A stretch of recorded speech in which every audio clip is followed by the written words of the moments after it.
That's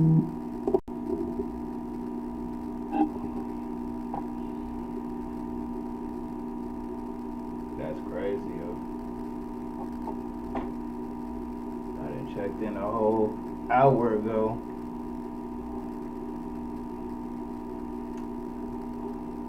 None of the live stream was working. It is what it is. Ain't nothing else I can do about it. It is what it is. Dang, that's crazy.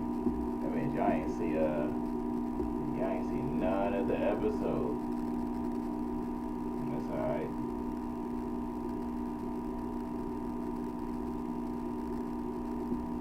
Well, it'll just be pretty much a recap.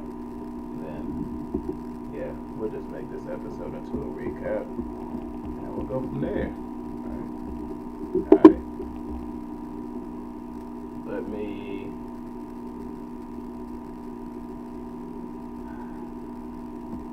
I don't even know where I want to start anymore. That is real irritating. Real irritating. Alright.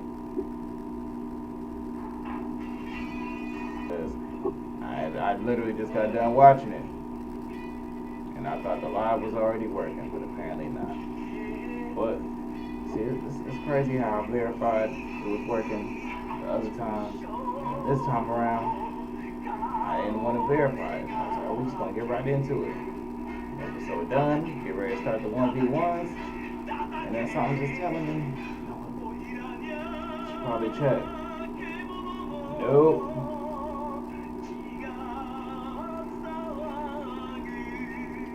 So, yeah, we're just gonna pretty much do a recap of what I saw. So obviously, as I see things, I'm gonna remember certain things. So, biggest things that you gotta remember is we left off the last episode, previous episode 20, pretty much. We left off with the defeat of Aoyama from Joe. Obviously, going into this episode, I don't want to say the aftermath, but post short stack fight. So we ended up starting off in the slums.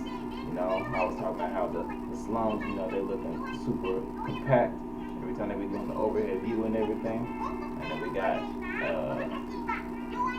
Little Miss Fan right now. She's going over how all the camera that she had in the last episode, she went and took pictures and everything, and then she went and got it printed out. She got them on display. She's trying to get a rundown of the fight. The rest of the minions ain't really trying to hear it, right? So they talking about. Cut this down a little bit more so y'all can hear me a little bit better.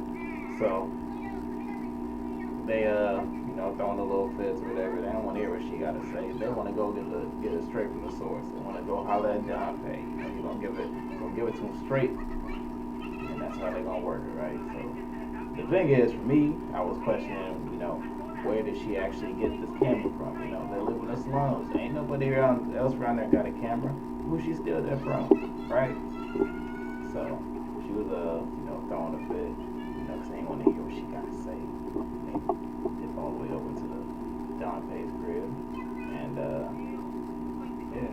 found out he wasn't there. So then that's when the scene shifts, and then we get to Dante in the middle of training Joe, right? We ain't really seen Dante like training Joe like this since pre-jail lockup, right? So, and then the difference between then and now is pretty much Joe before was, doing the training. As soon as Dante, had to leave to work, Joe was leaving off to go and work somewhere else, out of the training. Now, he in the training mindset. He locked in. He wants to box. He wants to win, right? And this is pretty much like literally the next day after the fight was short stack. So, he bandaged up. Forget it. As if he wasn't fighting, right? But you can see the bandage. You see the Nelly bandage, right? And then the weather. Dark. Cloudy, right? Windy. getting ready to rain. Down they get to talking about how it's getting ready to rain.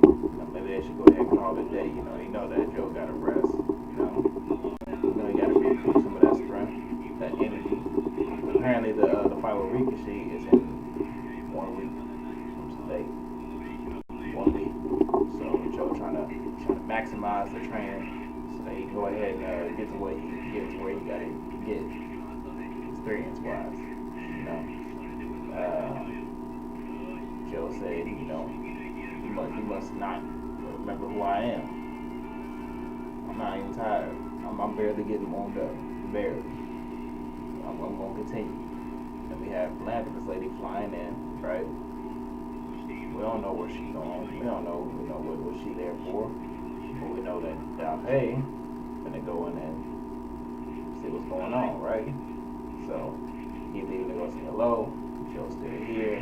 Getting there work on the patchwork heavy bag. And then out of nowhere, Rikishi all of a sudden chilling right behind him. I don't know how long he's been there. I just know that out of nowhere. And they show the cam. Rikishi chilling there. Cool, calm, collected demeanor. As usual. Right?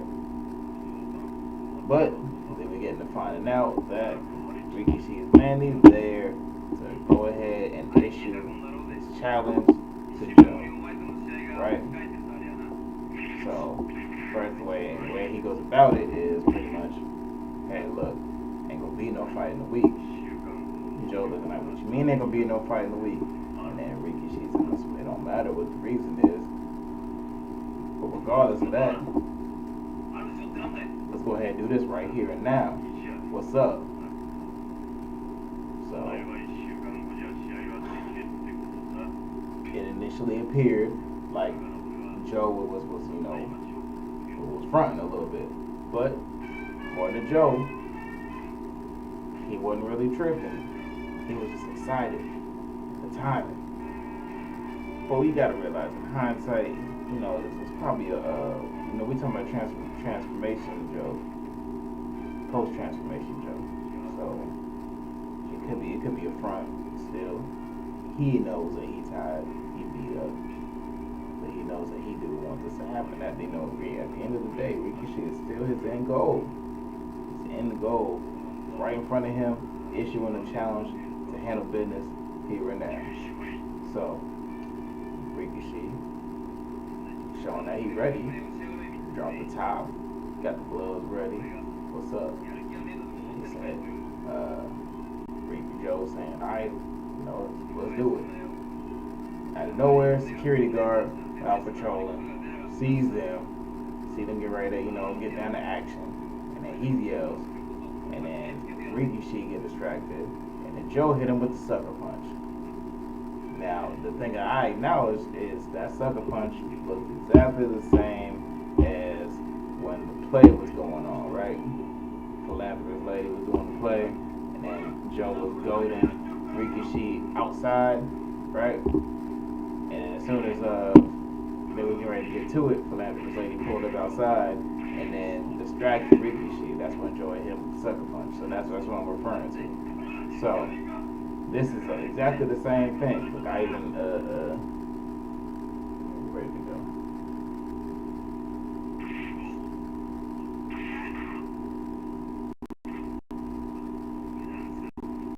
There we go. Just so y'all can get a little reference of where we at, right? So you got Rikishi on the ground, Joe standing up, security guard running up to him. So yeah, pretty much a whole repeat of the first time Joe sucker punched him. Though he's not wording it as a sucker punch. And the security guard telling him, you can't fight, you can't be hitting me. Well, I ain't hit you, I pushed you. Slick talk, right? But he pretty much was trying to tell the security guard that, you doing all this screaming and hollering, you need to be counted. So he trying to bully the security guard into being a temporary. He wasn't having it. Nah, you want solitary confinement, right? So after that, he ends up the security guard ends up trying to, grab Joe, take him solitary confinement. Joe ain't having it. Mush. Push him off. And then this is when Rikishi goes ahead and lets him know, you know what? Let's go on to the practice ring. Let's go handle business in the practice ring. So Joe agrees after a little bit of, you know, impatience on his part. But he goes through. He follows through, right?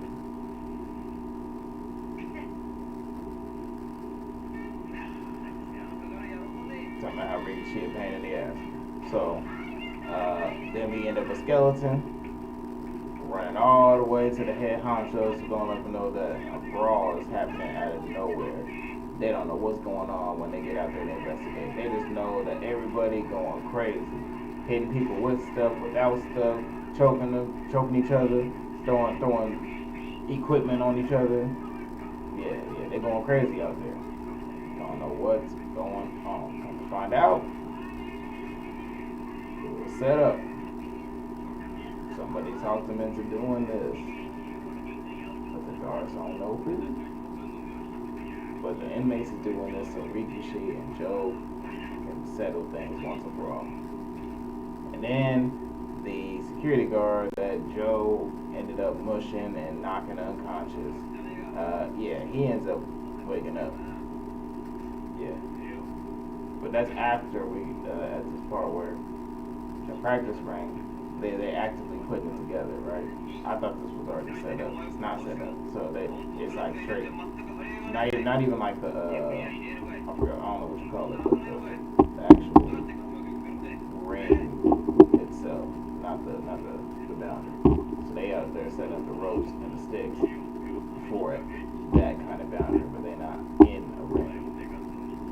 So, security guard, he wakes up, and then he wants to go and continue the snitch. Right, so he runs, gives the rest of the security guards a heads up. And it's time that he going over there, and that's when everybody starts dipping off, right? You know, John Pay, he's talking about the security guards, he's talking about the inmates, he's talking about the philanthropist lady, everybody. And the rain is starting at this point already, right? The rain is already starting at this point. So, matter of fact, I need to confirm this.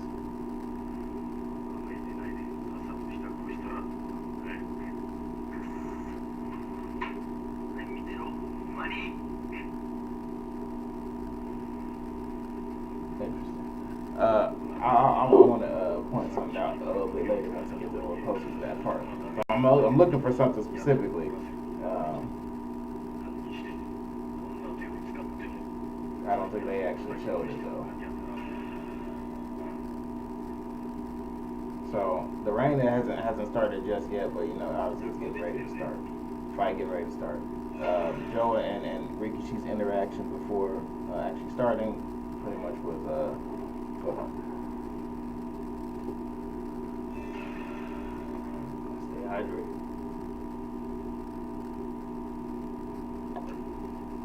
They was pretty much talking about how they don't need a ref, they don't need a ring, or not. They don't need a gong, they don't need a ref.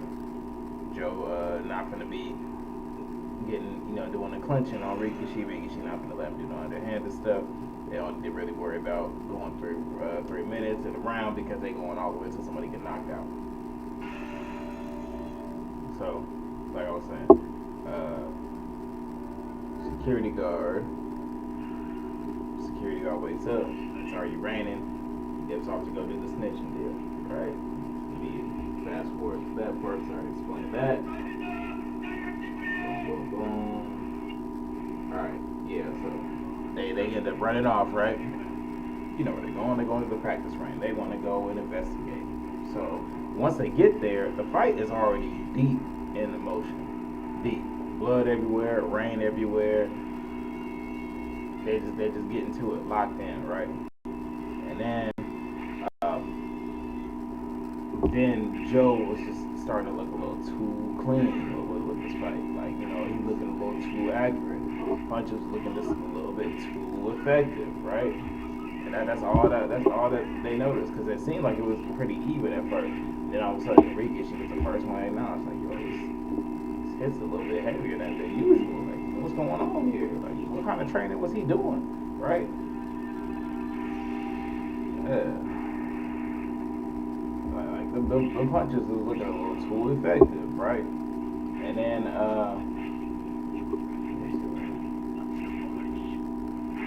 yeah, Rikishi was looking just crazy. There we go. Right. Philanthropist lady, when she gets there, she gets to talking about how Rikishi get ready to leave in 3 days. This throws Joe off. Joe ends up getting sucker punched from Rikishi, right? And then from here, this is where Joe starts getting pissed off because he thinks that Rikishi is running away, which don't make sense because Rikishi's the one who came to Joe, letting him know that he came to get this work, right? So Joe just don't know how to be worried and shit. Let's just keep it real. He don't know how to interpret certain shit. He always just goes 0 to 100 with his views on things. You know, when he perceives everyone else as at fault, right? So somehow, some way, it's Rikishi's fault that he getting ready to leave in 3 days, and then it just feels like he's running away, right? Somehow, some way, even though it's Rikishi's idea. So got it. But yeah.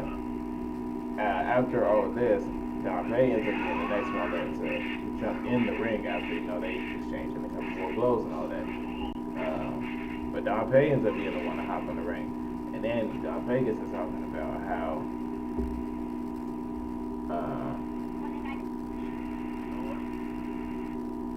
well, let me backtrack a little bit. So first I want to acknowledge the part where Rikishi was pretty much telling the philanthropist lady that he can't just go back to the pro boxing world, with this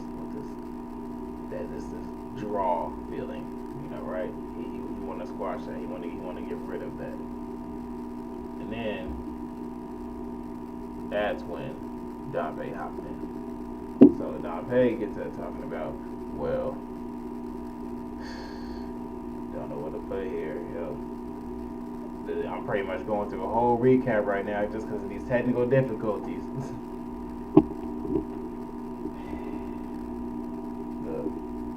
I had already watched the whole episode before I found out.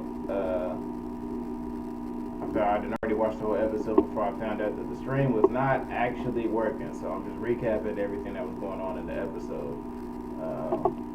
Right now I'm about 3/4 of the way through the recap itself.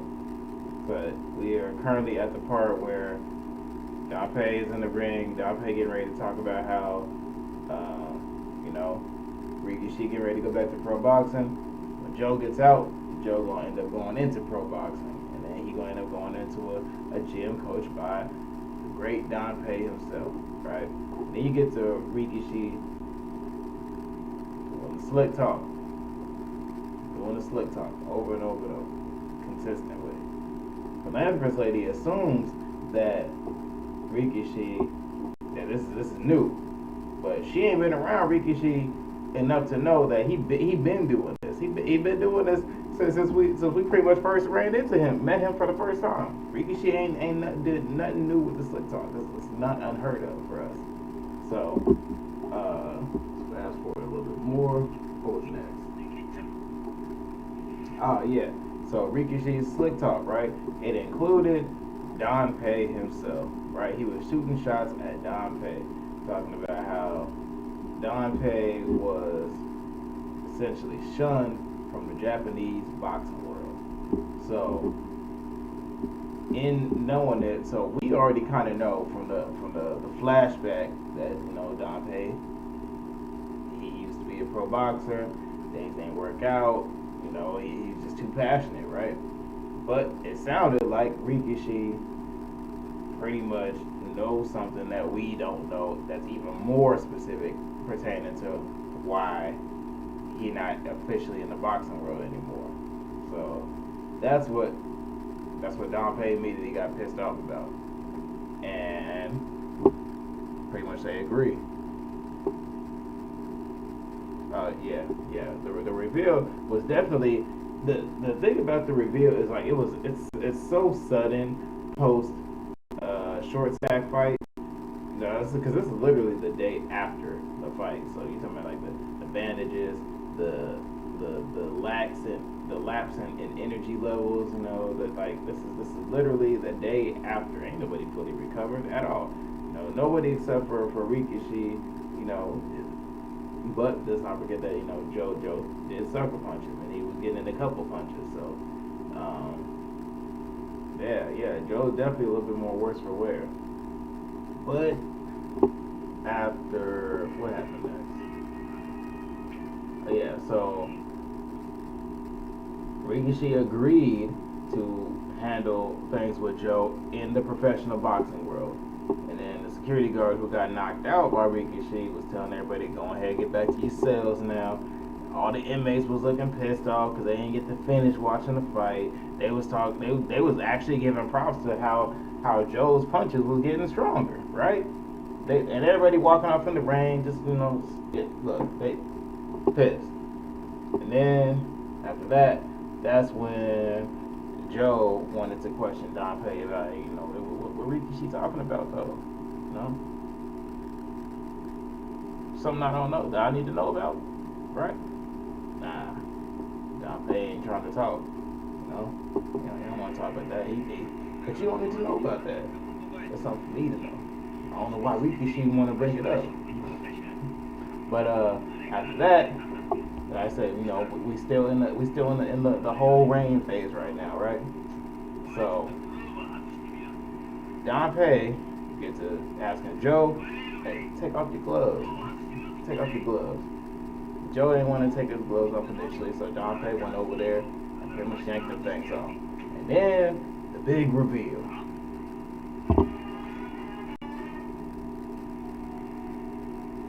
Joe got a whole rock in his hand, in his glove. And therein lies my answer of, man, how was his punches so effective? Because the first time around that I was watching the episode, when I thought the live stream was actually working, I literally had said, before the fight actually started, I literally was talking about, man, it looks like them gloves ain't as heavy as the ones that he was using before. That's literally what I was saying. But I didn't know nothing about, okay, his punches, being too effective until, the fight was going on, right? So I'm thinking, oh, man, his punch is effective. Maybe it's because he got the right size gloves this time around. Nah, it wasn't because of that. It was because he got a whole rock in his hand. And then I was questioning the first time around when I thought the live stream was working. I was questioning how effective is having a rock in your glove. Like, obviously we know that Joe can throw a punch and everything, but it's clear that the rock ain't really throwing his punches off. It's just making them heavier, right? It's probably the momentum that's working for him. It's probably the momentum of having that weight in his hand. But that's still got to be an awkward grip when you get to thinking about it. Like, you really decking someone out at full force, and you ain't. Like, he had to have found like the perfect rock to just be in his hand without messing stuff up. But the reveal for that rock was ridiculous, and I immediately got pissed off when I saw it, because I was like, man, see, this is the Joe that was always pissing me off in the beginning. And I was like, ain't no way that he really finna backtrack like this. There's no way. Ain't no way. So I got pissed off when I saw it.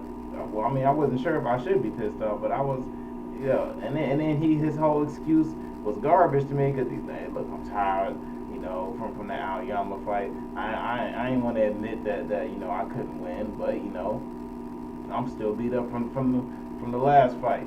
So I had to do what I had to do to make sure that I was always going to win, regardless of what's happening. And then, my first initial reaction, I'm thinking that Don Pei was agreeing with it. Nope, he wasn't agreeing with it. And then decked Joe, right? So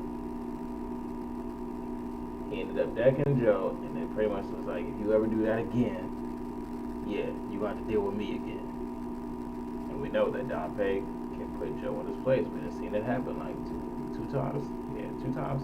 Well, you can say 3 times if you count all the snubs. You can say like 3 times. But yeah. After he decks Joe literally has that initial confusion of, man, he really just decked me. Because as soon as Don Pei did it, he immediately went right into like back into training mode. But you could tell that he just kind of bypassed Deck and Joe, like it didn't just happen. Like it's like one of those where it just happened so fast that you just like, man, you just gonna act like you ain't just hit me, like, because he went right back in the training mode. Like, hey, yeah, I'm gonna give you lessons all the way through 15. And I was like, 15 of them, man. So yeah, you talking about running in the rain, everything, and then Junpei starts running, taking off. So Joe takes an extra long minute sitting there, just contemplating. I don't know what he contemplated. Really, I don't. I wasn't sure if he was pissed, mad, angry, sad. I couldn't tell. I couldn't tell because by the time he got up, he was smiling. So I didn't know what I don't know what was going through Joe's head emotion wise between getting punched by Don Pei and then actually running to go and follow him to continue this training. So that's pretty much how that turned out. Like I said, I'm still kind of salty that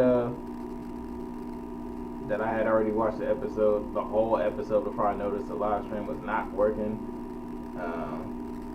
But it is what it is. So I just had to get that little recap on that. That way we can continue and keep things rolling.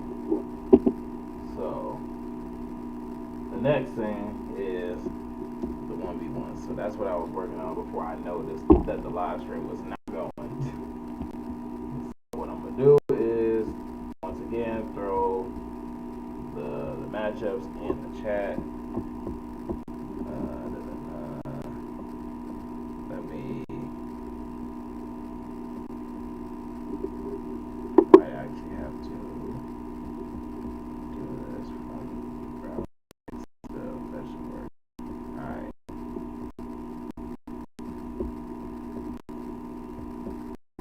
Why it should already actually type stuff. Let's be active. It automatically just pulls up the little text box for me to actually be able to type stuff. But it's not doing that, so alright. And then that ridiculous live stream notification deal is always in the way, so you can't see if the box is actually behind it or not. It is what it is. I will just do it on the other screen. Give me a sec. Yeah, this is how things get messed up. One thing messes everything up. Let me re-pull up the 1v1.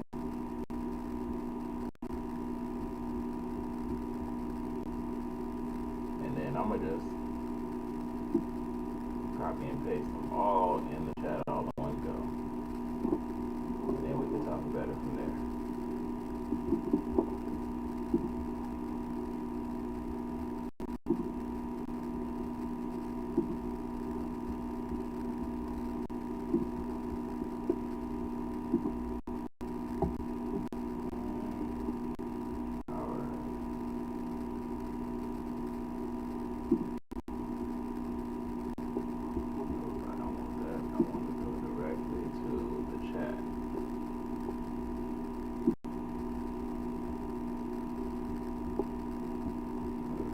Nothing ever want to work for me.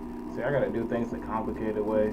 Back was yesterday. It was the hotel fan that was being in the background noise, so I turned it off, and that's actually one of the things that I did this time around. So I don't know what the background noise could be this time around.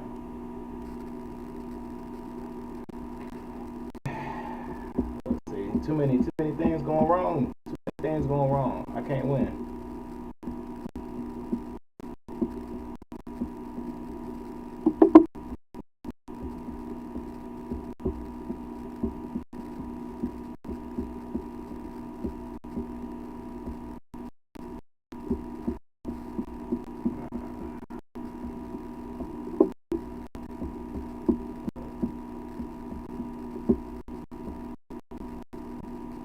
That timestamps.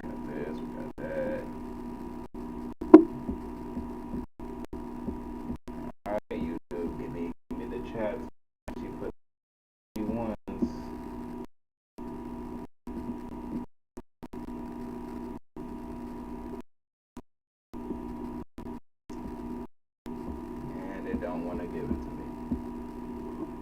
Don't worry about it. Where there's a will, there's a way. We just gonna have to do it from the mobile device. I can't win. I can't win. It's one of those where when one thing goes wrong, everything likes to go wrong.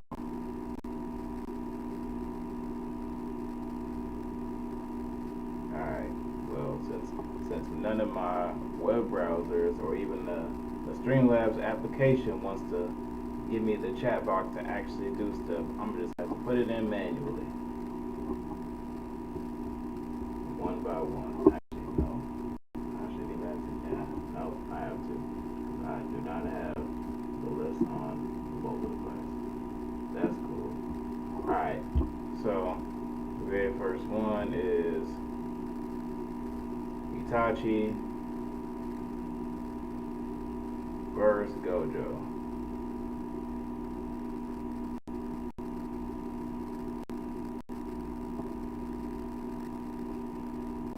Itachi versus Gojo.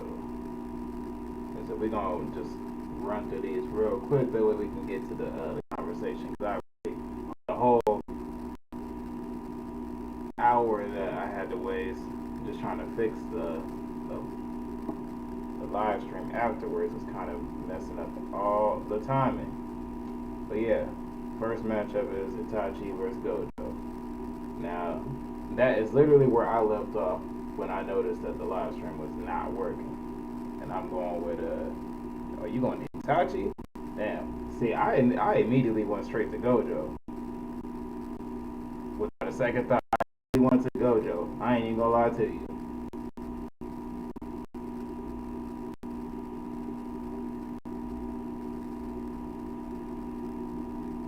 Because in my head, Gojo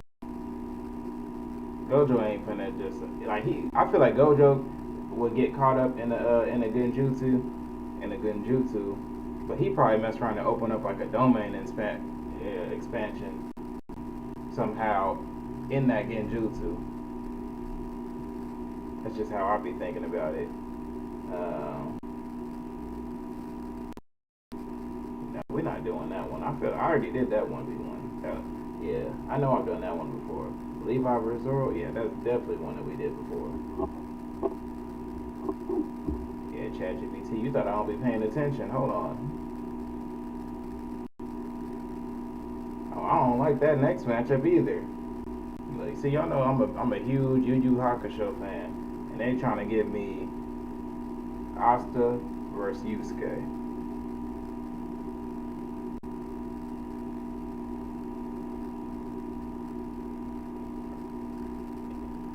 Yusuke from Yu Yu Hakusho, Ashita from Black Clover. Obviously, we skipping the Levi versus Zoro because we already did that. We already did that like in one of the other live streams. I think it was yesterday's live stream.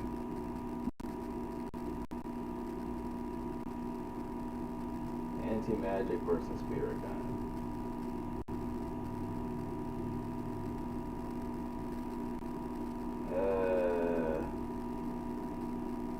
I gotta think about that power ranking thing for the worlds. Obviously, I'm Yusuke. That's my dog. That's my dog. But if I was trying to be as unbiased as possible, I'm probably gonna end up having to say that it's probably gonna be Asta. But then again, if we're talking about after Yusuke got the demon powers and all that, I don't know. I think that Yusuke gonna take Asta after fighting probably after fighting Taguro. I think that post Taguro fight, Yusuke probably smack Asta. Well, probably not smack. It probably ain't gonna be like a wash, but yeah, post Taguro fight, I would say Yusuke got it.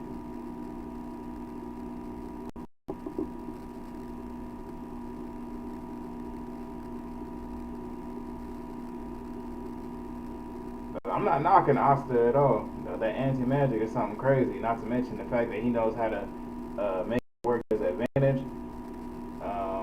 Where they left off in the show last. Yeah. Who knows? Maybe that power ranking gonna get crazy when they bring it back. But what's the next one? Akira versus Light is next. I ain't gonna lie to you. I cannot actually answer this one. It would not be an accurate answer. I can't even be biased because I just haven't gotten around to watching it yet. It's in my watch list, but I've not gotten around to it yet. So Makima versus Light is next.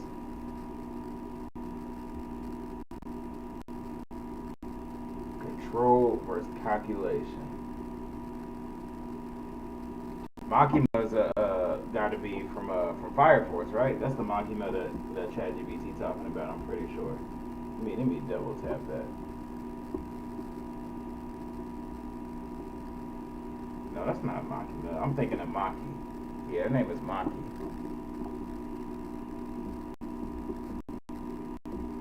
Who's Makima from? Or what anime is Makima from? I was saying Makima. I was thinking about Maki from Fire Force.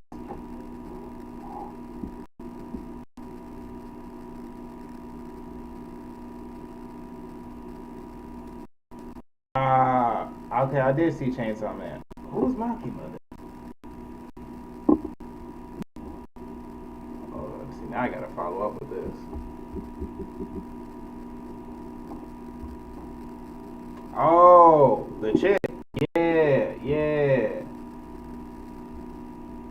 Yeah, I ain't gonna. So just based off of the fact that I've seen her but don't know Light, okay, I gotta go with Makima then. Though I have not seen her fight yet, I just know that she got some type of weird influence. That's all I know about her so far. And obviously, I haven't gotten into manga yet, so I'm not that far into it. So as far as her capabilities, all I know of is that she got some type of weird influence. And I think I left off where didn't she pretty much show that she was really a devil? Yeah, I think that's where I left off. So yeah, I might have to go with Makima there. And then last one for the first half is Sasuke versus Zoro. Sasuke versus Zoro.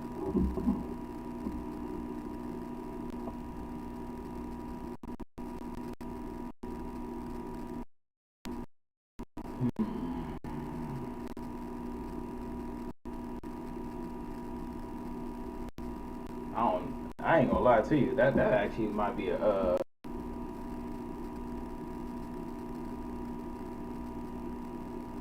Sasuke might have the edge in that one. I think that would actually be a real good fight to actually watch. Like if someone was actually like if there was a fan made video for Sasuke versus Zoro, oh, that'd probably be lit. Though I do think that Sasuke got the edge, as much as I hate to say it, and that's mainly because of how he can move around compared to Zoro. That's the biggest thing for me.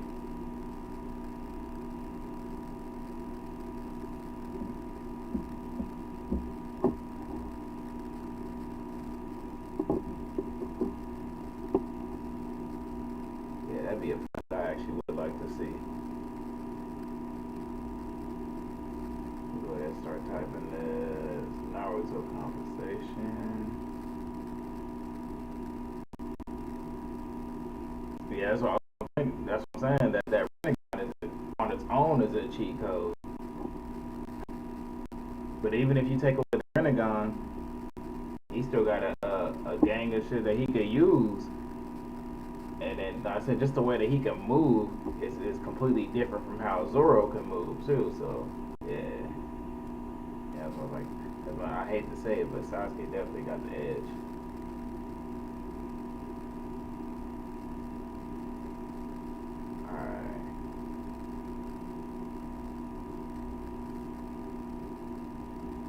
So for the Naruto topic.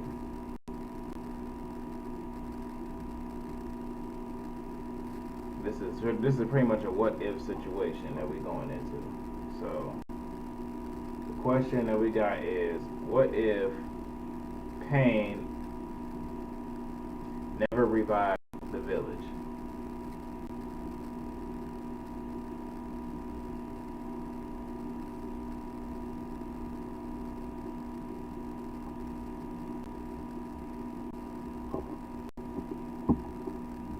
So we know that it took Naruto, obviously, beating all the six pains and then pulling up on Nagato in person, right? So what if by the time Naruto got there, he could not actually convince Pain to revive the village?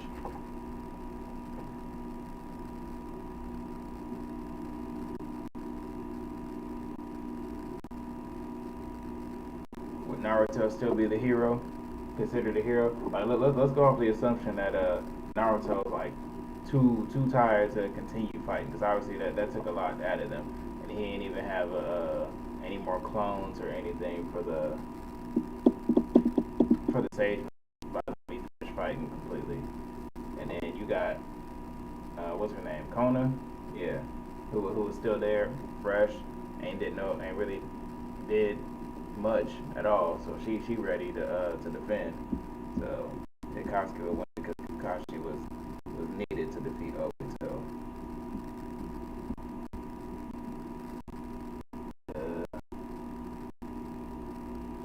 The other part of this is, would the war and the world have changed entirely? But and then the other thing we gotta acknowledge too is because I think that even if Naruto ended up, still beating all the six pains, because he really went all the way up to Nagato on his own too. So there could have been probably people who could have still tried, provide him with some backup or whatever. Or, the that Nagato was at too. Well, no, because he did the little stake deal to go and locate Nagato.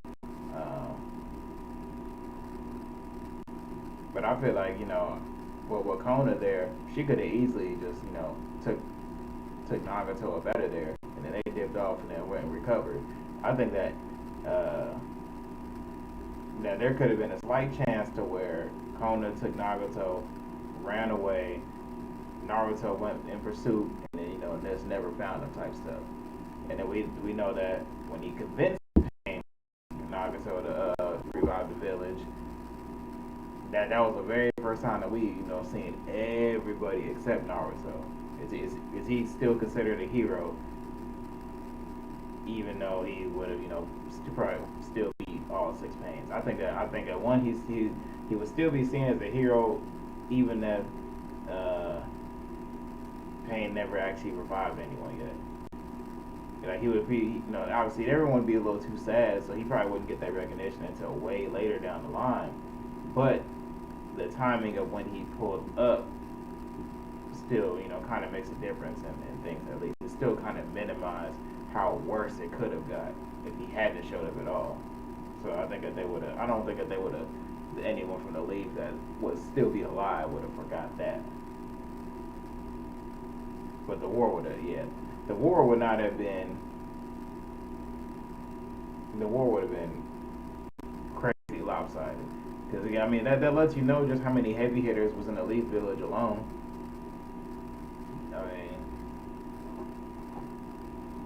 He'd be seen as a hero to like 10 people. That was funny.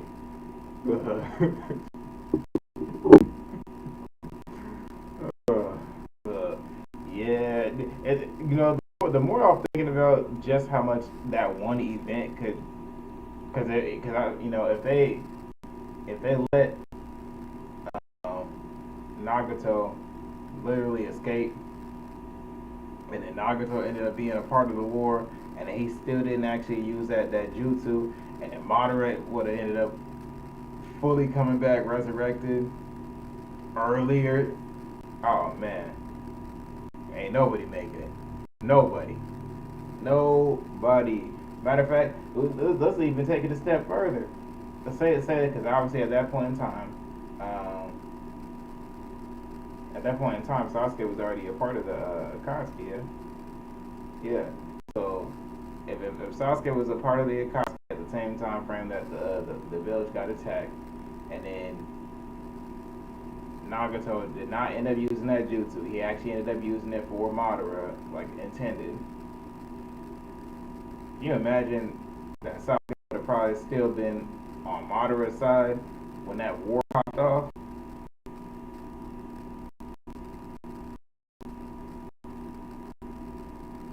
That war would be, it wouldn't even be considered a war. It would be considered a beatdown at that point.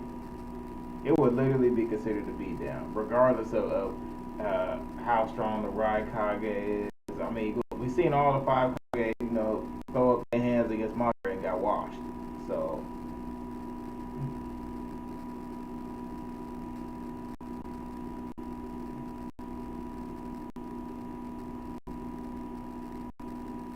it definitely makes sense.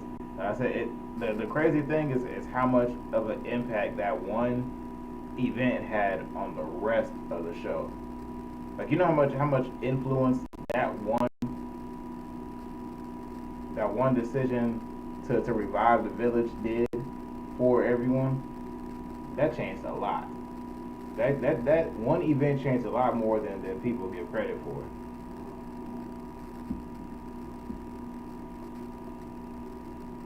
Cause it's not one of those easily replaceable situations. Like you could replace probably the bridge builder mission way easier than that, even though the bridge builder mission was still pretty impactful to Naruto and Sasuke's character development. Like Sakura's character development, kind of started like later, and then Sasuke started, pretty. Well, could you consider Sasuke's character development to be about the same timing as Naruto's, or a little bit later? Because I mean, Sasuke was already dealing with trauma prior to meeting Naruto anyway, so you can kind of say Sasuke's character development was about the same. So I mean, yeah, even you could still replace the bridge builder mission and get to the same point. But if you was to replace the village assault, it would not be the same. There's nothing that could replace that. There's literally nothing that could go on to replace the impact of that.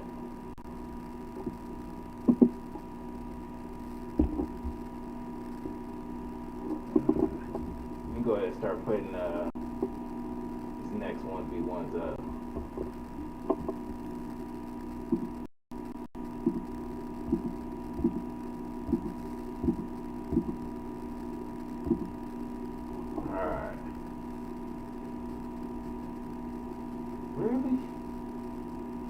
Really, ChatGPT? Come on now. Look, I'm already looking at ChatGPT. It looks crazy. You got me really about to skip that one too. Yeah, we're gonna bypass this first one. That first one that ChatGPT gave me was Killua versus Minato. We're most definitely not doing that one. Yeah, look, it's easily Minato.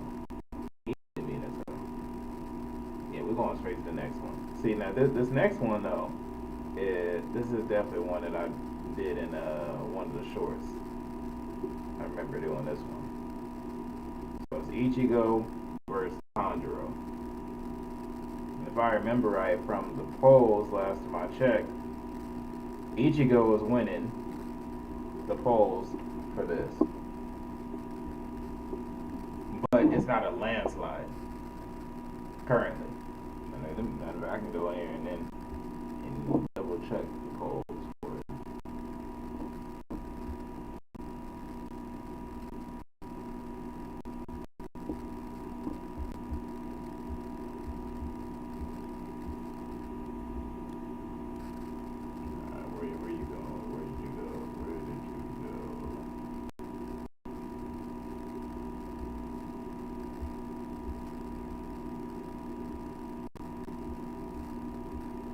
Here it is. Alright, yeah, the current polls for that one is actually at 64% for Ichigo and 36% for Tanjiro.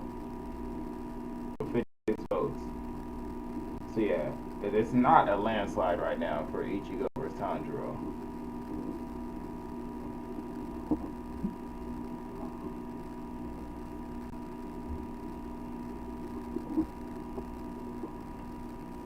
And then for me,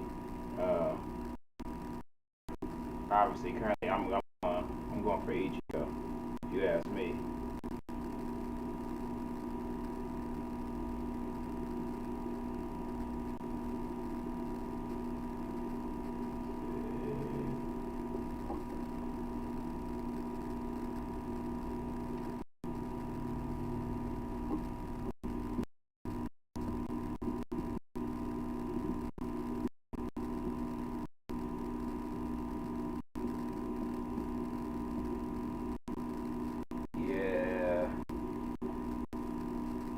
That necklace,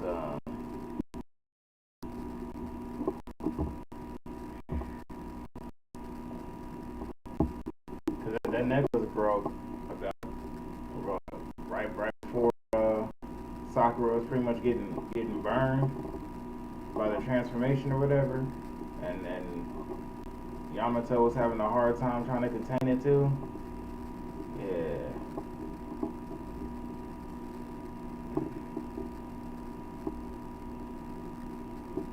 He should have. I was about to say he should have went. Got it remade. Yeah, look, man. According to these polls, apparently Ichigo ain't gonna be watching Tanjiro. Apparently, they must be thinking about Tanjiro's growth potential. That's probably what they're thinking about.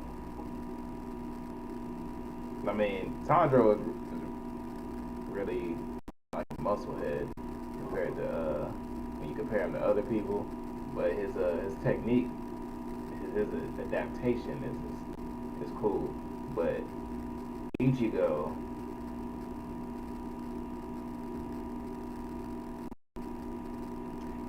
be coming from unexpected comebacks, like the unexpected ones. Ichigo always seemed to pull out a power up for something.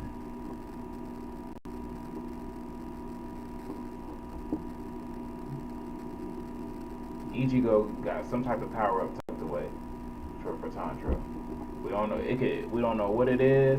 It could be something that he already got. It could be something that they just brand new created. Ichigo gonna have some type of power up to fight Tanjiro. I'm telling you. Ichigo is a whole cheat code for stuff like that. Alright, this next one is Lelouch versus Itachi.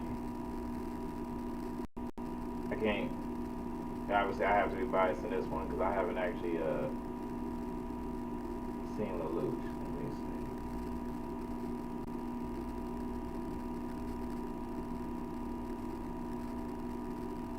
Let's see who we talking about. From Code. Yeah, I haven't watched that yet, so yeah, I gotta go with Itachi just because I have not seen the other anime yet.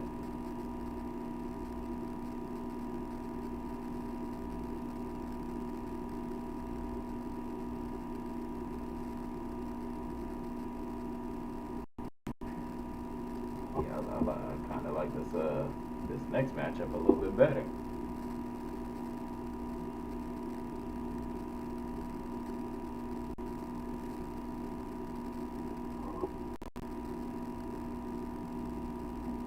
Next one is Meruem versus Sukuna.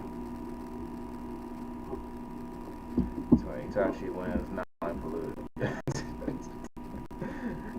If he on shenanigans, and that didn't really give me a reason to check out that anime after Ashita no Joe. I mean, I got a couple more to check out before I got to be pressed to go and check that one out then. But I'm gonna have to go with Sukuna on this one. I most definitely have to go with Sukuna. We ain't even seen Sukuna's full power yet. And no, I haven't seen, guys, I have not seen the manga for this yet. So, just based off of what I've seen, because obviously I'm caught up with the anime itself. Just off of that, it's Sukuna. It's gotta be. Just because you don't like Sukuna? That's a biased answer. See, when I was trying to do mine, you know, the one that I said I was biased is only because I ain't see the other episode, or not the other episode, but the other anime. Come on, you know it's definitely Sukuna. And it's not. And I'm not saying that because Meruem got that disease or whatever that and he was gonna end up dying regardless. Even if he didn't have that, I think Sukuna is washing him. Sukuna gonna play with. He gonna beat around the bush and play with him like who was it that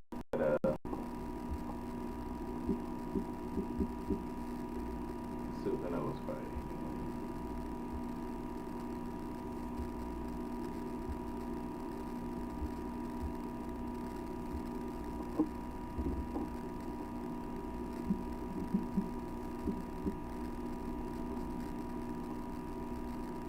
Maharaga, yeah. Sukuna really did not feel like he was even going all out versus Maharaga. So yeah, I think that he gonna be smacking Meruem. He literally gonna be playing with Meruem. I feel like Sukuna fighting Meruem is like, if you caught up with solo leveling, Jinwoo versus the Ant King. When the Ant King was smacking everybody on that island, and then Jinwoo pulled up and it was just beating the brakes off of him. Yeah, that's Sukuna and Meruem to me.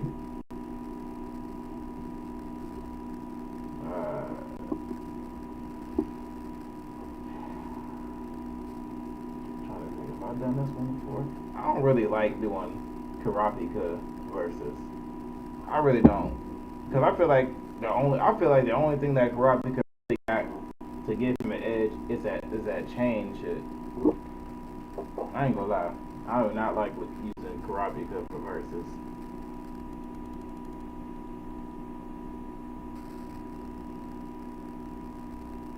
I'm about to start telling ChatGPT to give me only characters that I know, so I can fully answer. This time like Kurapika versus Itachi, and I mean, obviously I'm going with Itachi clearly, but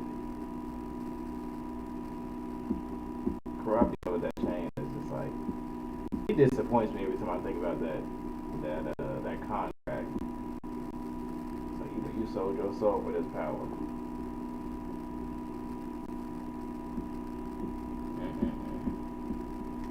Well, it is what it is. You go ahead, look, see, and then ChatGPT, they know what they're doing, because he gave me the Kurapika 1v1 last, and then they asking the Hunter x Hunter topic is about Kurapika. Yeah, ChatGPT playing games with me right now. So might as well go right into that. So, has Kurapika quietly become the real protagonist? His arc, emotional weight, and long-term vision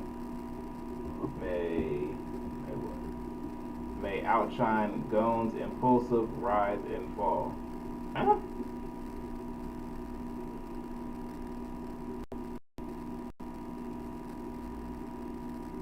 Nah. We finna reword that. We finna reword that. Let's talk about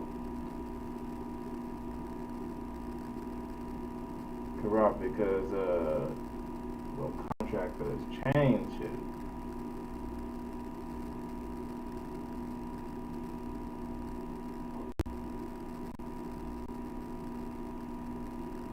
called? Chain jail. Yeah, we'll just refer to chain jail for all of them. I don't know what the whole thing is called. I know that there's like different ones, so we'll just refer to chain jail for like all of them, right?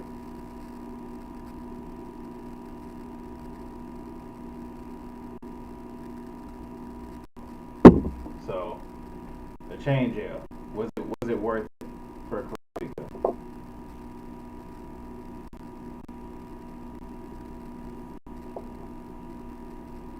Was getting the power up for the chain jail the mission that he was on? Do things a better way. Because I mean, the only time, well, I ain't gonna say the only time, the main time that it really came in handy when it came to like the opponents that they had was when he went against who was the indestructible dude again?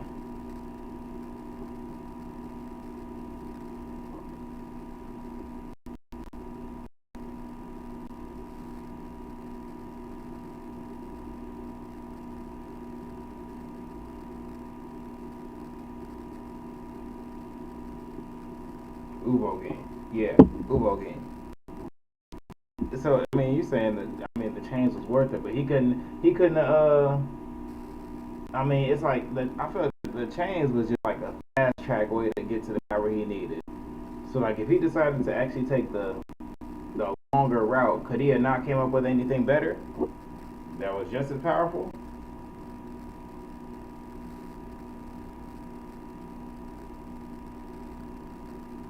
Because I mean, he said it himself. When once he makes that contract, or whatever, he could only use it on the troop members. So I mean, after that, I mean, there were still opponents that they could have ended up needing help with. I mean, Kurapika wasn't helping out for Meruem and them. Ooh, a better question. Say that Kurapika made that contract for Meruem. Will Kurapika be able to beat Meruem?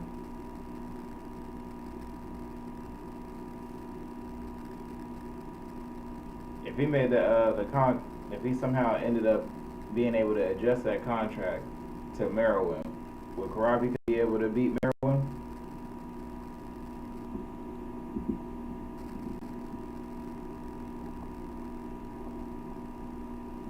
I mean, I get that the chains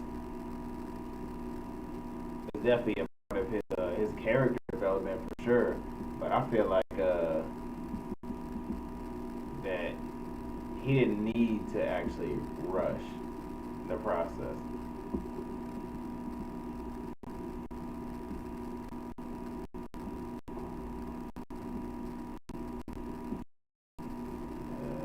I mean, there wasn't really supposed to be anyone to beat Upogin either.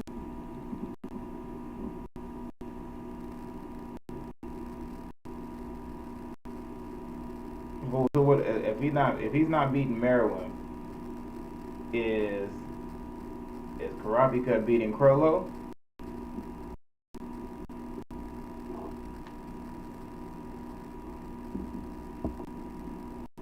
Is he beating Crollo?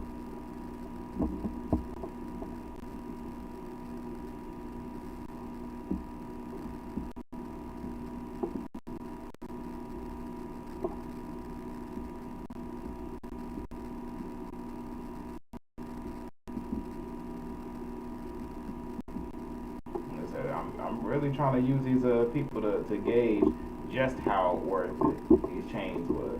I mean, he never ended up using it for all the members, so.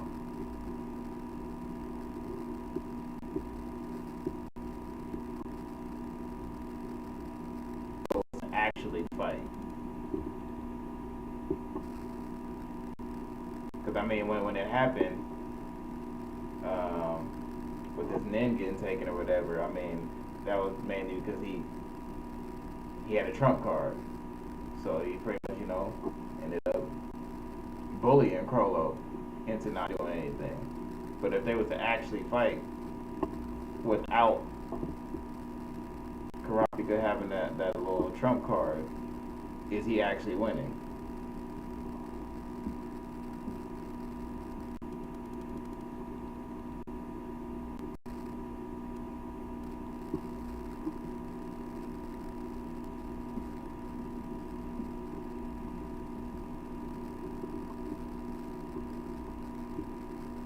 The crazy thing too is the power levels that we've seen of the other troop members post post auction. Like, you know, when they go back to their hometown and then they start picking off the Chimera ancestors. So if Crow is winning, you know, just based off of experience, that, you know, does that not make the chain not as worth it? I'm not saying that it invalidates it, but does that not lessen the worth of it if you can't fully do what you got to do to make it happen? I mean, there's nothing saying that he probably couldn't still came up with the chain idea, even if he took a longer route of getting to his power levels, but it would have probably made him.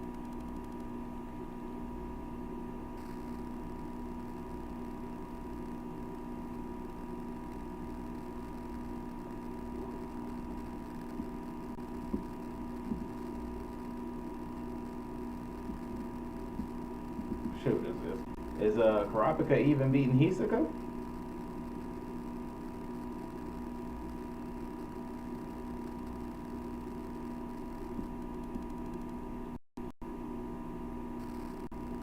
I mean, I get it.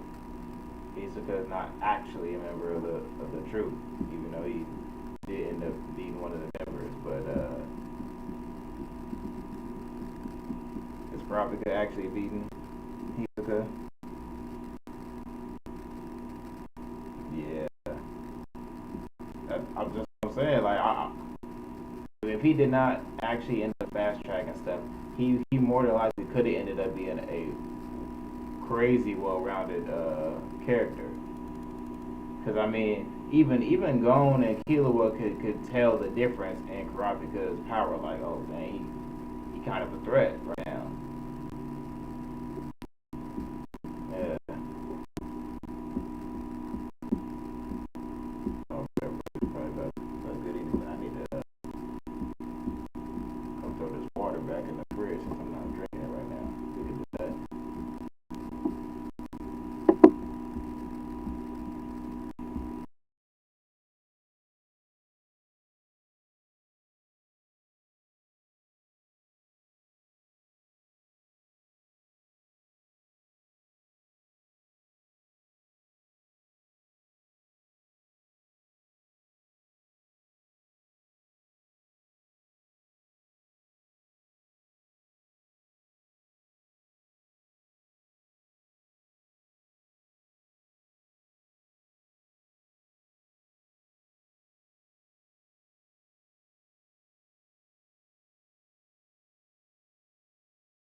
last thing on the agenda is the second episode of the Ashita Nojo. So this is gonna still be the actual reaction still because I did not get around to watching this episode yet. But I'm trying to like, if y'all saw just how irritated I was, a whole hour passed before I realized that the live stream was not working initially.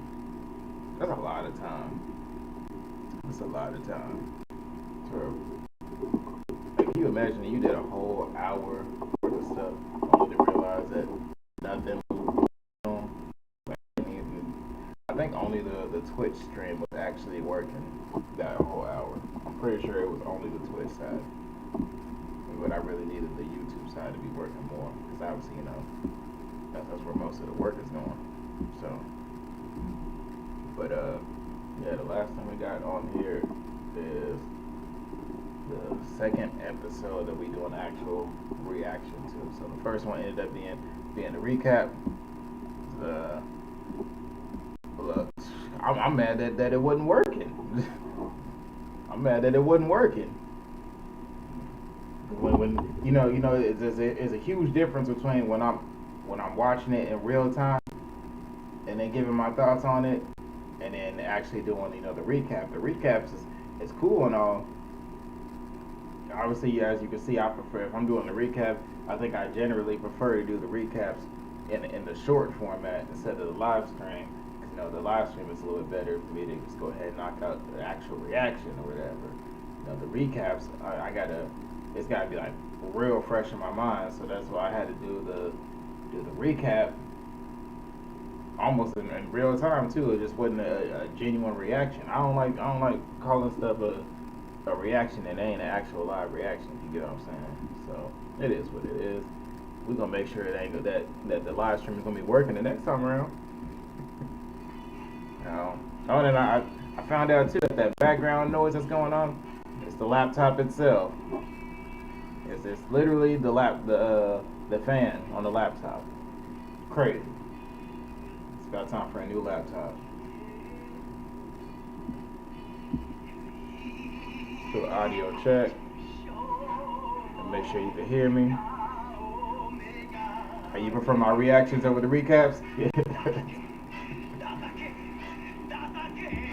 No, and then the recaps too. I don't actually be showing the screen pauses that I be running into.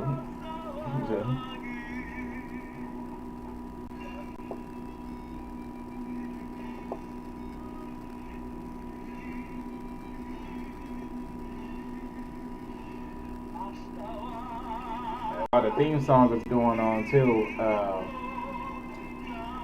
I managed to, the biggest thing about using Streamlabs is because I was having the issues with doing the live stream directly from my phone. Because originally I was doing the live streams.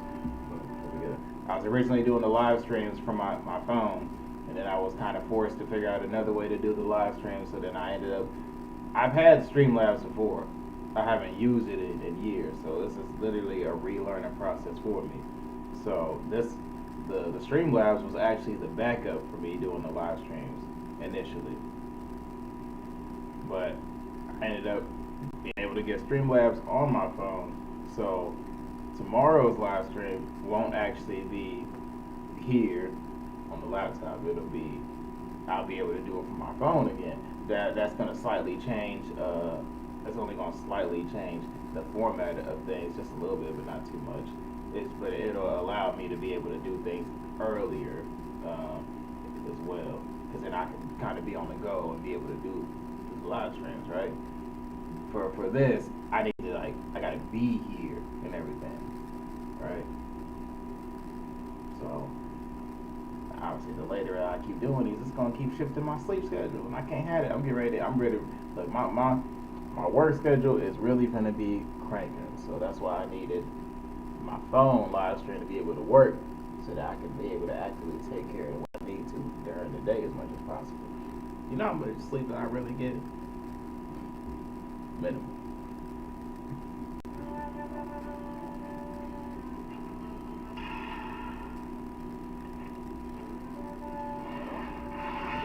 She's suited up and booted up, ready for the grand exit. But security guards looking all happy for him.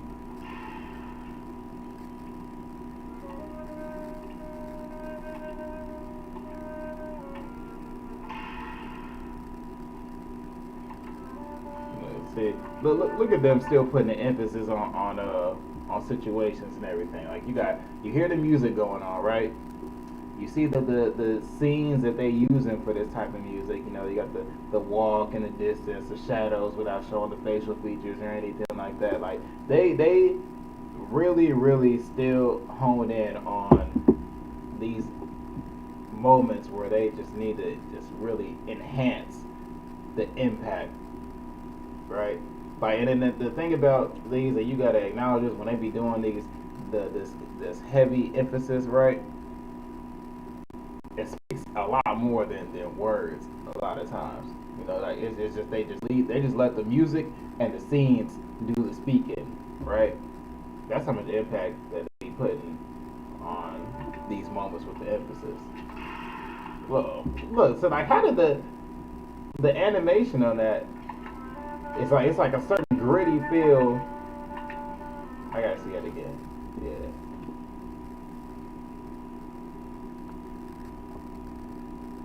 If it was an actual mistake or not, I'm not sure, but yeah, you see the lines on Rikishi's suit,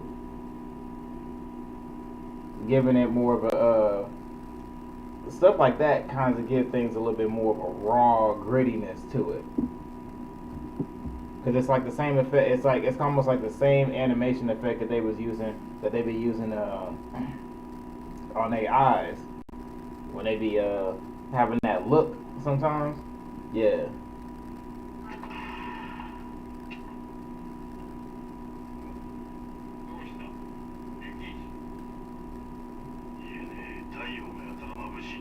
I wasn't expecting the sun to be this bright.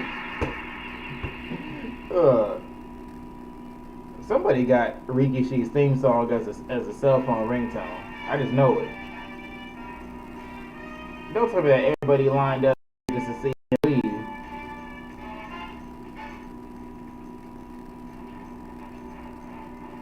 They literally is all lined up outside just for Rikishi to leave? Security guards are just cheesing, smiling. Everybody happy for him. You'd have thought he just got promoted. You'd have thought he was graduating high school right now.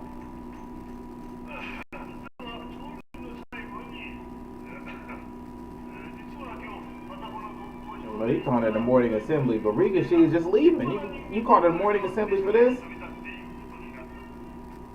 They called a whole event just for this man to leave.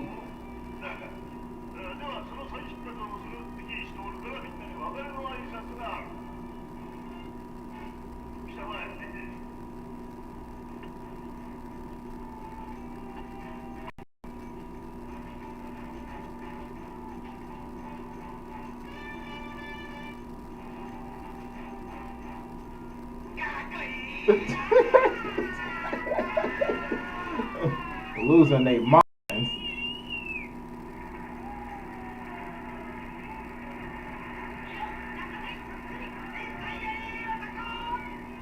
You talking about you hotter than Ken? What?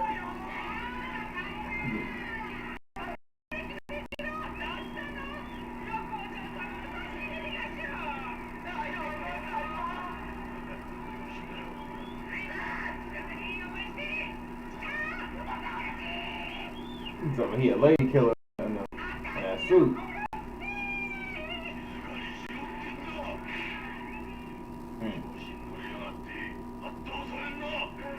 Yeah, he said chill y'all asses out. I got some shit to say.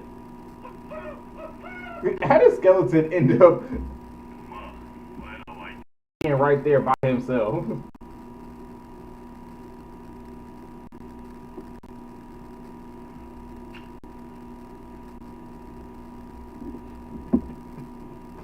They really put him there by himself. So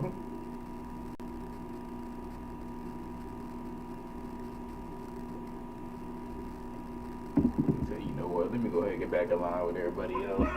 I'm tripping.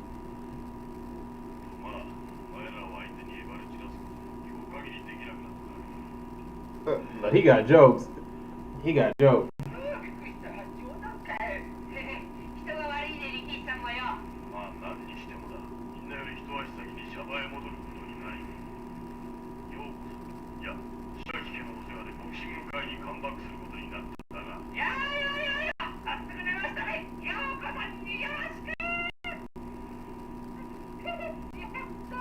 Yeah, let him finish his speech.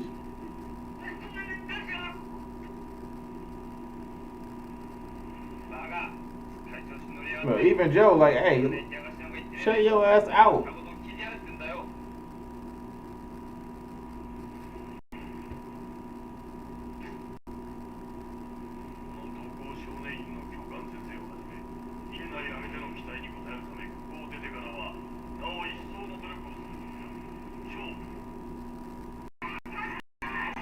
Is it just me too, or is it the episode before this?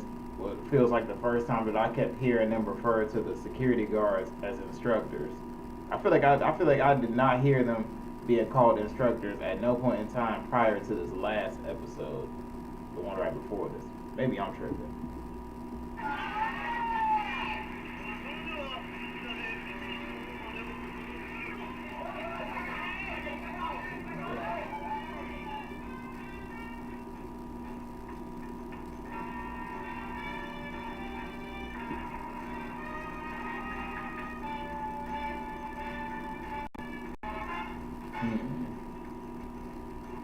I'm paying close attention to the animations of everything going on right now.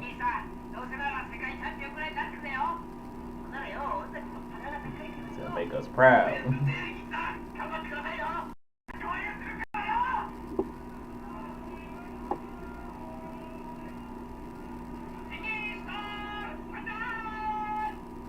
Why Joe just almost looked like he's sad to see that Rikishi actually leaving. Almost look like it. He said one of the reasons why I pay an extra close attention to the animation, because you know, for this, they use the animation a lot to help hone in on certain things. Oh yeah, see, I knew I wasn't tripping. Joe looked like he feeling a little left out. Like he wants some extra attention. Like he want to say, "You're not gonna say nothing to me."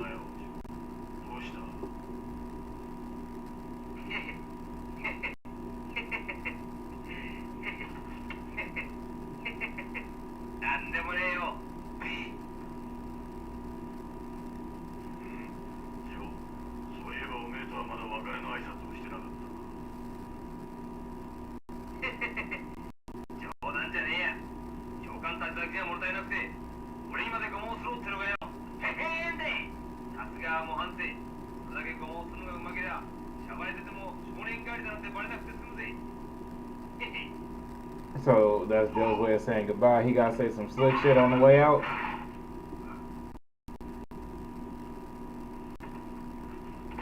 He really finna throw hands right now? Really?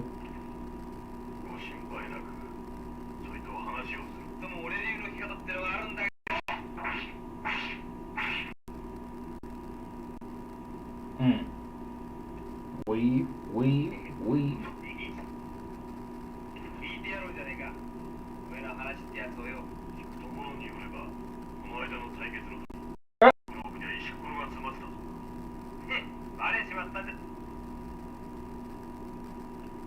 Rikishi just brought up about that rock being in the gloves. Joe ain't even denying it.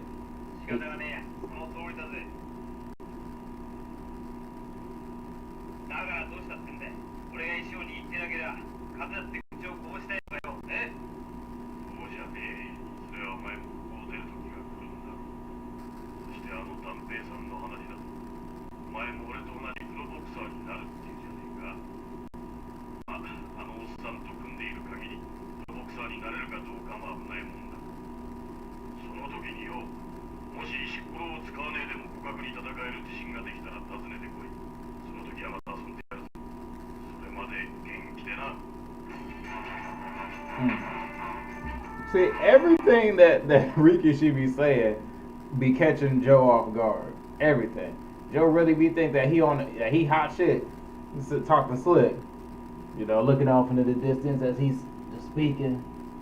And then there go Rikishi with the cool, calm, collected. Yeah. According to Donovan, you're gonna go pro. Okay. That's cool. I don't think that's a good idea. I don't know how that's gonna work. I mean, if you got the guts to come in there, see me later, you know, when you get out with no rocks. I'll probably play with you again. Maybe. Maybe.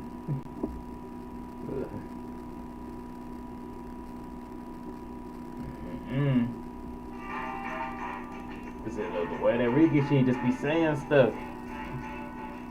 Cause that what he doing is,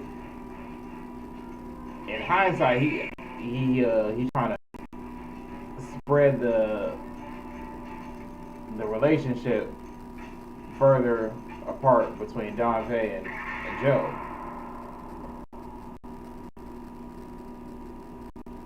But Rikishi playing chess while Joe playing checkers.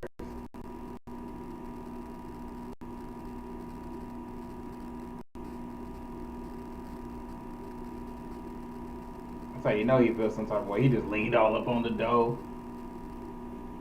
He's really gone. There's no more Rikishi here.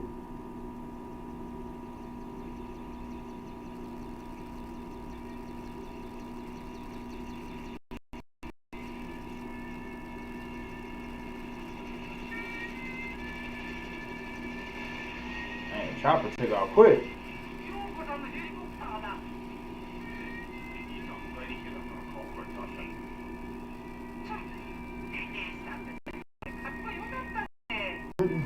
That was fun. Rikishi was awesome to the very end.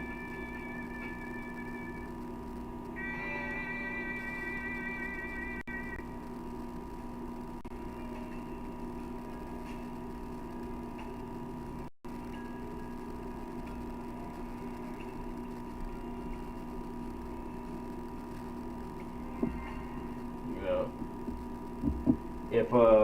if Grand Theft Auto was made in the 70s, it would be something like this.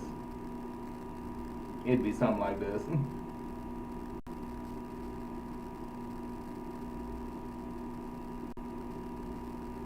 But then again, nah, not really, because Grand Theft Auto 2 was in the overhead view. Yeah, nah, it probably wouldn't have been. if it was made by these people, then yeah, that's probably how Grand Theft Auto would have turned out.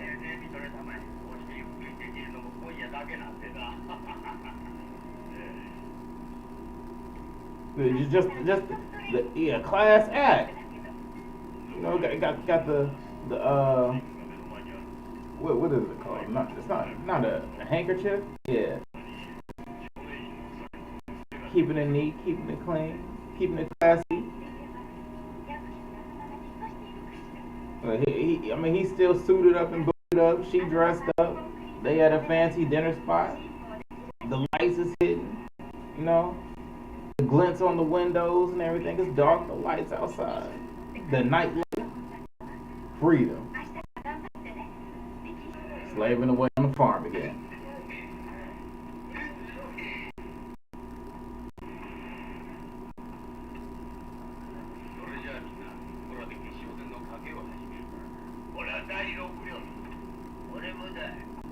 Yeah, they're working on their bets for the final match.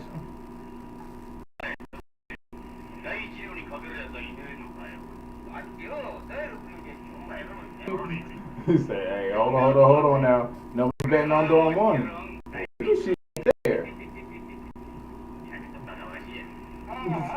See, they completely had to scrap the betting because that's pretty much an easy dub for Joe after Rikishi left. The only one who could even put up a fight against him would be Short Stack. at this point. Or unless Pompey hopped in the ring himself.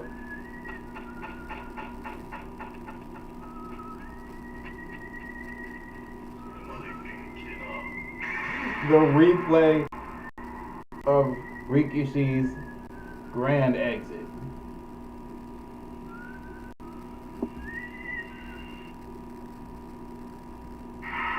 Where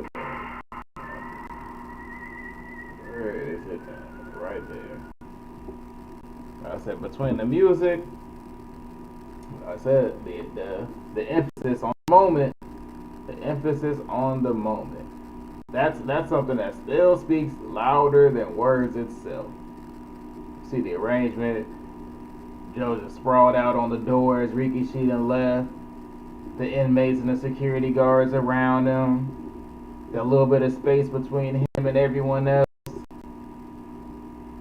The door closed on him with Rikishi just gone.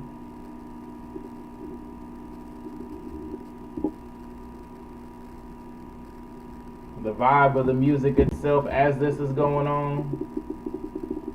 Yeah, that stuff like this combined with the music, yeah, that speaks louder than words.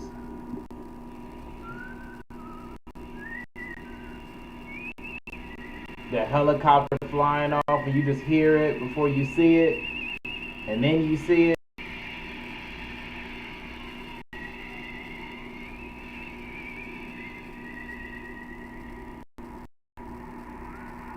All the way into, watch, cause I told you, they know how to really drag out some emphasis.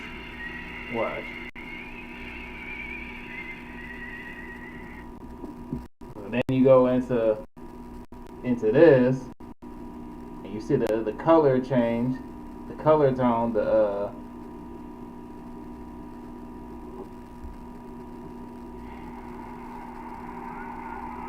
and then you see it gets brighter.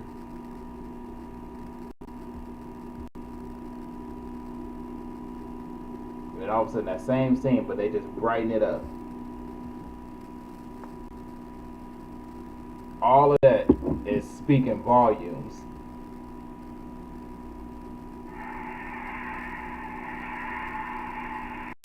You gotta pay super close attention to that. But look, they even made sure to add in the cloud trail.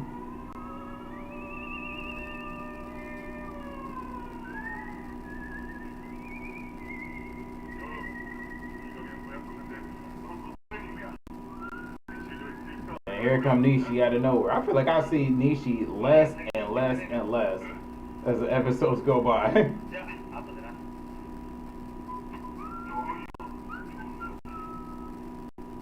I didn't think about that. Yeah.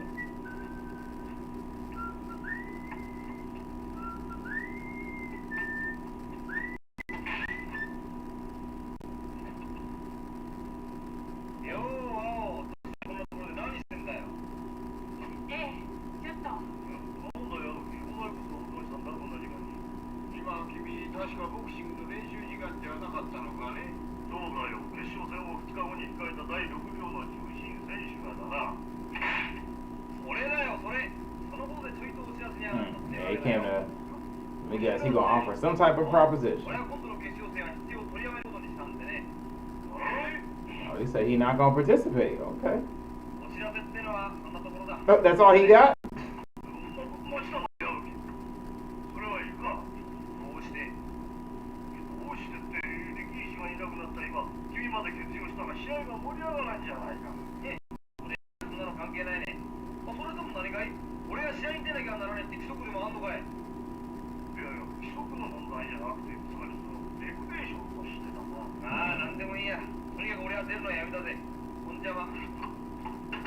But that was just like so quick. Not really any reasoning to just, yeah, I'm just not gonna fight no more. Is there a rule against me not fighting? No? Alright, well, see ya. Like, that's how quick that moment was.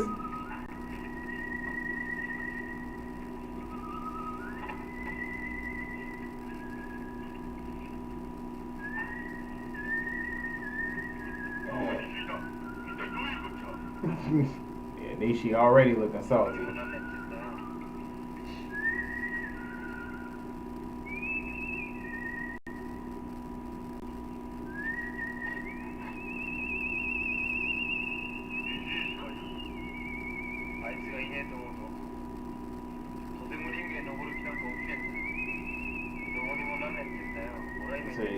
this post-transformation Joe, you would never see him giving this type of thought into none of this.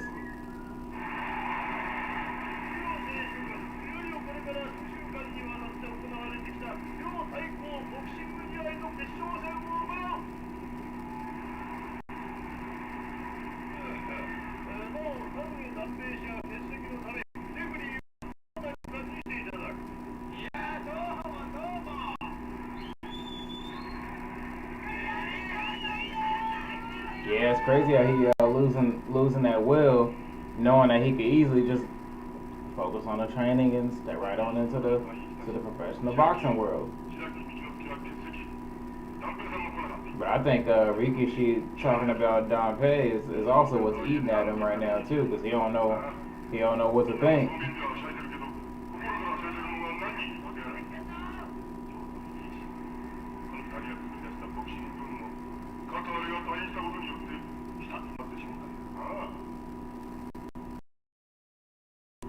He's talking about the energy just kind of fizzled out as soon as Rikishi left. I mean, that's true.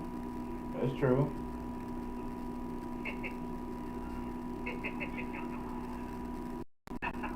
You got Joe just. I don't know what Joe going through right now.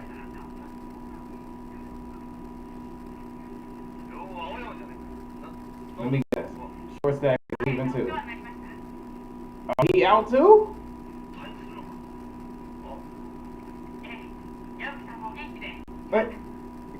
That was the quickest goodbye you have ever seen. Look, Joe was confused. What? You serious?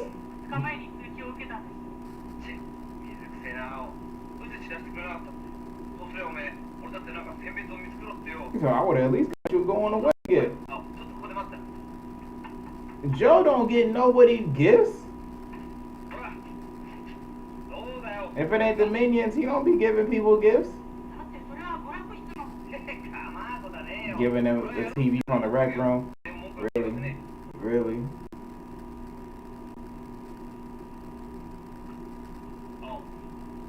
Don't nobody want to carry that big ass TV.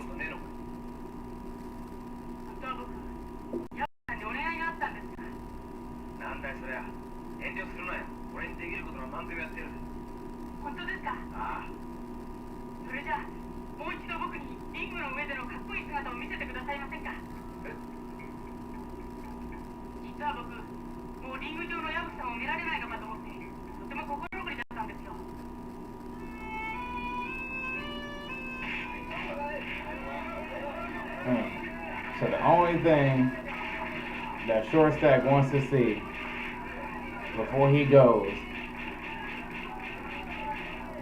is Joe in the ring one last time.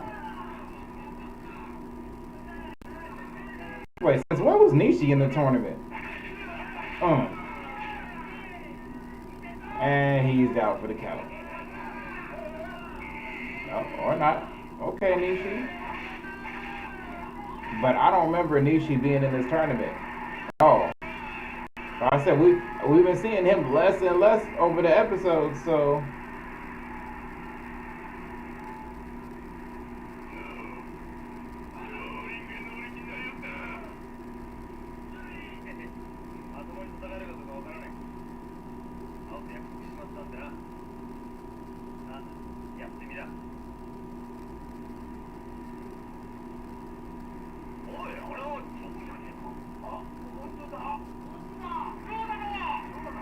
Look, see, everybody excited that Joe stepped in. It don't even matter who he up against. They just see that Joe's in there, and then they started feeling that little bit of energy again.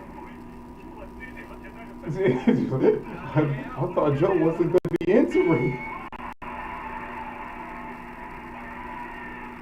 Look, see, as soon as he stepped in, the adrenaline picked back up immediately. The dude don't even want to fight anymore. Let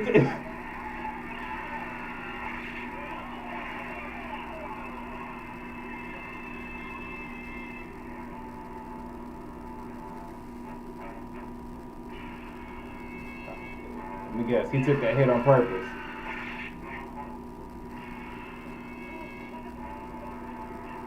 dude finna get super cocky and then get the brakes beat off of him. No? Cause he beating the shit out of Joe right now.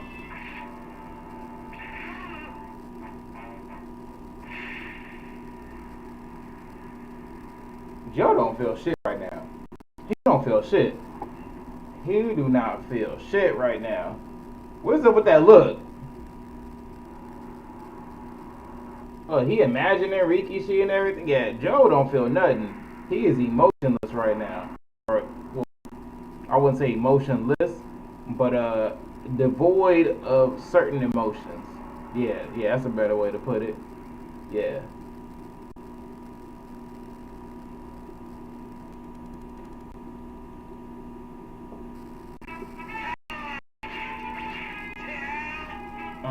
There it is. So he imagined that dude is Rikishi. Now he getting the brakes beat off him.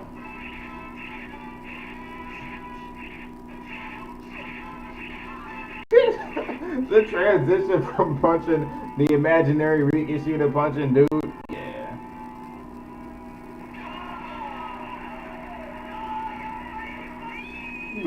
Joe, you're the best in Japan. None of them was saying this before Rikishi left.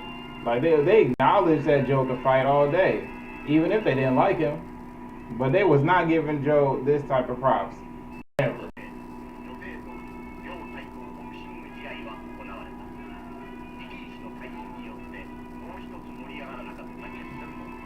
You know that it might just be me, but does the way that flag situation not remind you of the dragons?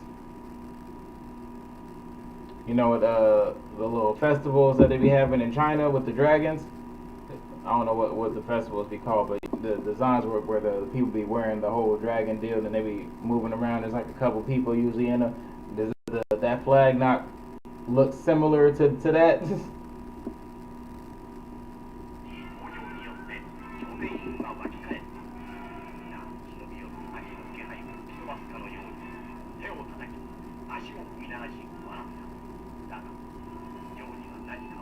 Yeah, that's what that. He just kind of looking the part, but yeah, nah. This really ain't even PTSD. It's just.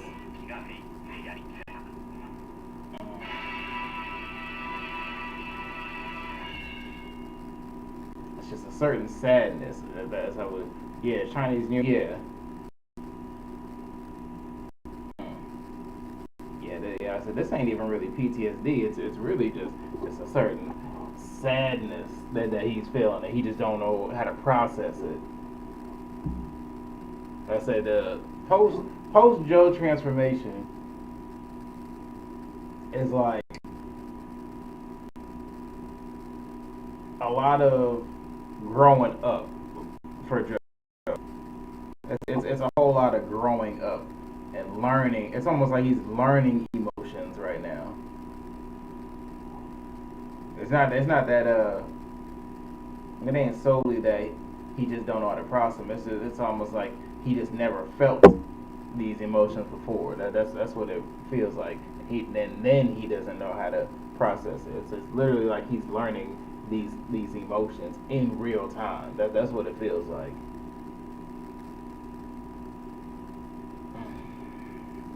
And then I said with the emphasis too, that was going on into once again him staring off into space on the farm, and then him sitting right here on the ground up against the wall.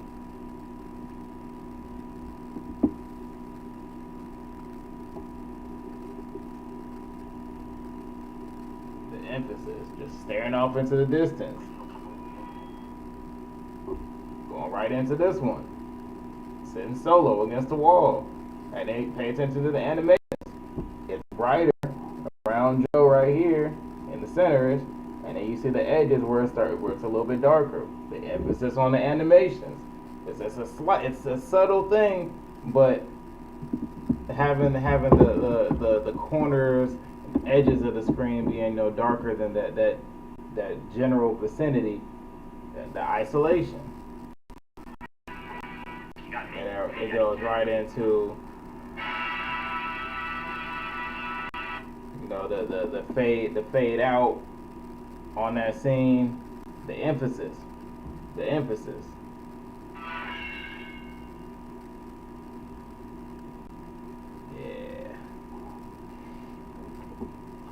I'll tell you this, when it comes to the development of anime episodes and everything, a lot of times you can usually tell what tends to be like filler and everything, but a lot of anime doesn't really know how to really utilize, I guess you can call it white space for the most part. And here, like I said, it's like it's the first time that they've been, dragging out a moment. That's kind of their thing, is they know how to drag out these moments, and these moments actually end up taking a little bit longer than we actually be, like thinking about, because we be so zoned in on how well put together the emphasized moments are, that before we know it, we done watched about 2.5-3 minutes of just this moment happening, right?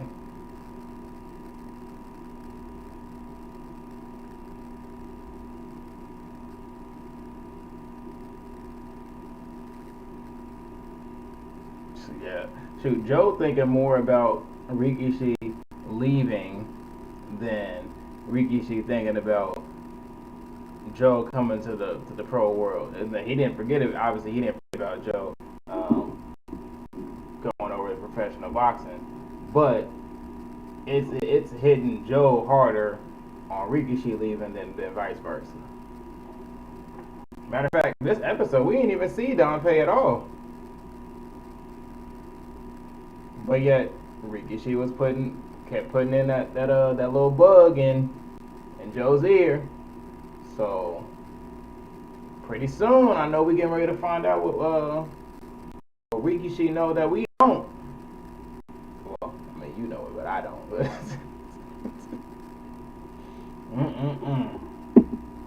yeah, that's a hell of a way to end that.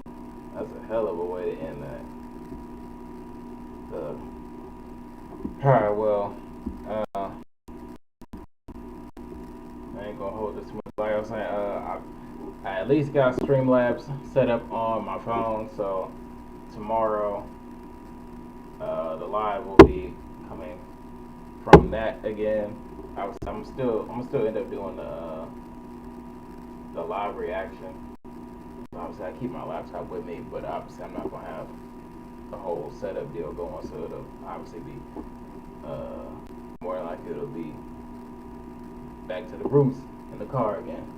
I really wanted to get that live stream fixed. I think YouTube was really just having problems in general with the live stream. That's got to be the only reason why I can't seem to figure out what's going on, which is part of the reason why I've been having to actually use Streamlabs just to be able to do the live stream. But yeah, we'll be doing live through my phone tomorrow. I'm not sure on a time frame. I just know that it will be earlier than 11. So whenever I know a good time, I will put it in a short, probably about a good two hours in advance. So, give me enough time, and then we'll go from there. So I'm gonna go ahead and put in my last little tips to close things out, and then it's time to go ahead and recoup on the rest. So I'm gonna leave with, matter of fact, you know what? Let's recruit ChatGPT to give me these 3 closeouts. So let's see what ChatGPT can give me.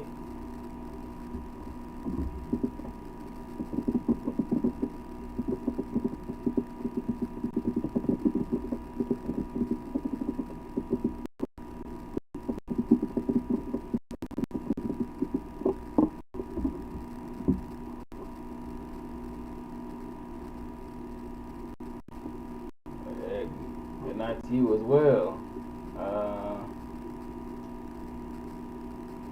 Alright, let's see. So ChatGPT, I'm gonna just put generally what they gave me for these progressional tips. So ChatGPT says Mentally detached before physically disconnecting. Begin the separation process internally, reflect on the reasons you want to leave, and reaffirm them without guilt. Stop over-investing emotionally or making excuses for their behavior. Quietly reduce dependency and begin setting personal mental boundaries. That's tough. That is tough. Number 2, communicate clearly once. When you're ready, have one honest and direct conversation. Don't sugarcoat, spiral into debates. Be calm, concise, and firm about your decision. You're not asking for permission, you're informing them of your boundaries. Who ChatGPT got beef with? And then number 3, leave clean, no breadcrumbs, no loops. Once you left, cut off respectfully. Yo, what is...